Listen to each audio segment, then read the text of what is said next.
बिस्मिल्लाहिर्रहमानिर्रहीम। Welcome to zoology corner. आज के इस टॉपिक के अंदर हम 22वें अमाइनो एसिड के बारे में जानेंगे कि ये कौन सा अमाइनो एसिड है और किन जानदारों के अंदर ये सिर्फ सिंथेसाइज हो सकता है।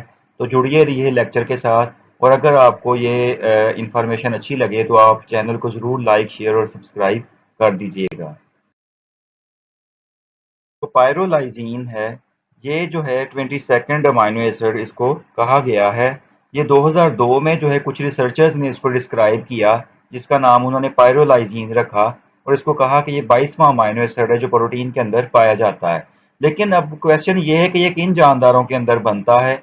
ये बेसिकली एक अल्फा अमाइनो एसिड है जो कि प्रोटीन की बायोसिंथेसिस में यूज होता है, जैसे कि फॉर एग्जांपल मिथेनोजेनिक आर्किया है या बैक्टीरिया है, उनके अंदर ये पाया जाता है।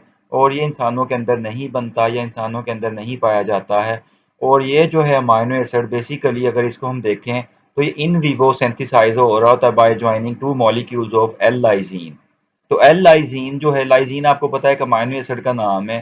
तो उसके दो मॉलिक्यूल्स के जुड़ने से ये बॉडी टिश्यूज के अंदर जो है वो सिंथेसाइज हो रहा होता है।